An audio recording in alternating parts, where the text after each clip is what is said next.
Alright guys, so today we're just going to go over the importance of silver dressings and sternal wound management here.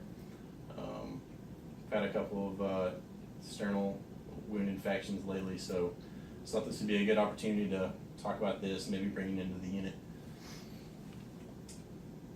So, sternal wound infections are a big part of what we're trying to prevent after open heart surgery. Obviously, a major complication.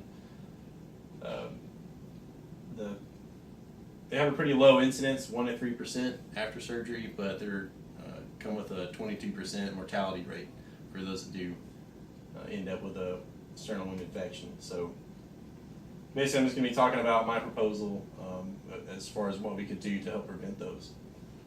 In addition, each sternal wound infection is kind of accompanied by potential increased length of stay by 3 to 6 weeks for antibiotic therapy, wound debridement if you have to go back to surgery, and plastic surgery. So, Becca, can you pause it? All right. So, picking back up, the last thing I was just going to mention was the potential length of stay can be increased by if they have to go back for plastic surgery for something like a muscle flap to help close that wound up if there's a lot of debridement and a lot of open area that they have to readdress. That's all. So just kind of a little abstract about what I'm proposing. Sternal wound infections are an ongoing issue that not just specific to this unit, but all CVICUs. It's not something we can ever completely prevent, but we can do things to help reduce the rates. The objective of this is just to reduce the overall incidence of sternal wound infections and hopefully establish a standing protocol for wound management. Basically, we're going to do that by just creating a team that's responsible for going over a checklist and ensuring that everything that's proposed here is being met and all the criteria are in place. And the conclusion is ideally a reduction in sternal wound infections overall. So, rationale for this project. Basically, I just chose this because we have had some sternal wound infections lately. The sternal incision sits in a high traffic area where we have a lot of cables, vent tubing, IV tubing, and everything else going across there on top of just our normal wound risk factors. So it's just already a high traffic area that we need to kind of pay a lot more attention to. So having a standardized protocol in place will help kind of pull all that together and make this a easier process.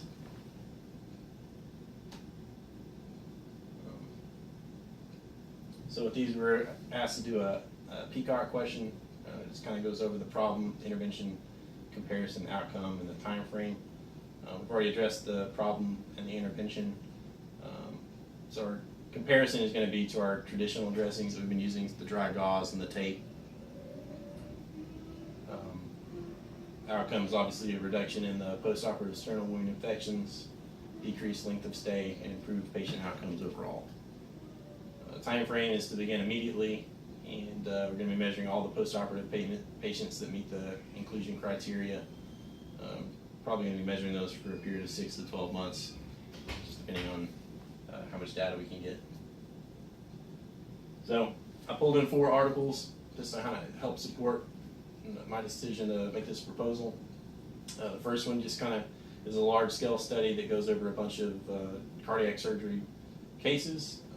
Kind of addresses, what the complications are with the sternal wound infections and why it's important that we need to get a reduction in those. We already went over the fact that sternal wounds occur in about 1 to 3% of all open heart cases, regardless of intervention. But the big factor that we really need to look at is the fact that this has not declined within the last 20 years. So really nothing that we've done up to this point has been effective in reducing those rates. This article is by Dubert. The second article I pulled in was an article by Moore and Young. It was just a systematic review of multiple randomized clinical trials. They're basically just going over the benefits of silver in wound management. They go over a lot of different case studies that have compared silver-based dressings to non-silver-based dressings. Third article is just a meta-analysis of silver sulfadiazine versus non-silver-based wound treatment. So similar study.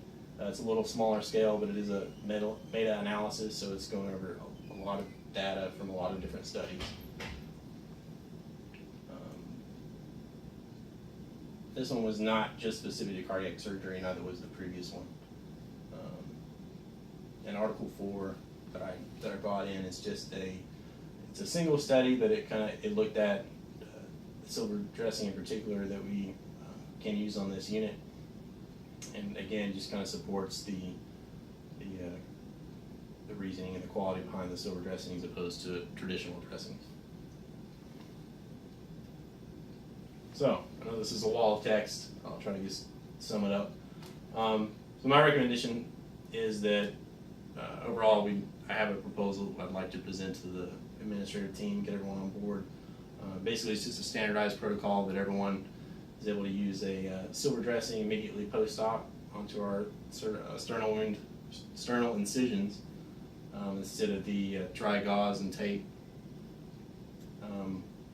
Again, once we've kind of communicated this to the team, we establish a team that is able to kind of go over this criteria, make sure that all these checklists are being hit, just ensure compliance with all of the that they are on and they stay on throughout the post-operative period until the 48 or 72 hour mark, whenever the surgeons would like to take those off.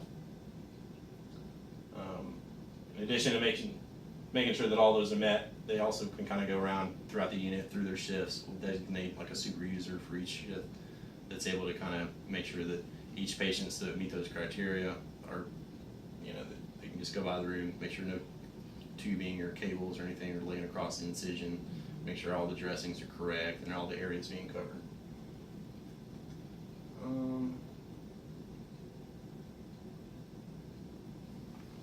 think that's all there. So, how are we going to measure success for this project? Again, we're going to be following this for a period of 6 to 12 months, depending on how much data we have. I am going to have some exclusion criteria that just kind of helps eliminate any non-ideal candidates. So patients that have existing endocarditis, if that was the reason for their surgery, they're going to be excluded. Existing urinary tract infection, bloodstream infection, any of the non-standard surgical approaches, the lateral chest, the TAVRs, the clamshell incisions, which we don't ever see here. Patients are requiring unexpected long-term ventilation, or if they're having other post-operative issues and requiring a lot of vasopressor support, that would put them at a higher risk for infection anyways. All of those patients will be excluded to help kind of standardize our data here. So success will be measured by comparing the overall incidence of sternal wound infections, the length of stay. Sorry. Good. So anyway, success will be measured by comparing the overall incidence of sternal wound infections. So we're going to be measuring length of stay, rate of infection, and patient outcome. Ideally, all of that will be improved. Expected outcomes of the proposed project are reduction in sternal wound infections and reduction in overall length of patient stay, and ideally an establishment of a sternal wound protocol where we have all this in place so that everyone meets the same criteria. Conclusion, in summary, the introduction of silver dressings should lead to reduction in sternal wounds, a decrease in length of stay, and an increase in overall patient outcomes. You guys have any questions about it? No, very good. Thank you. There's my references here. Thank you guys. So you didn't have to show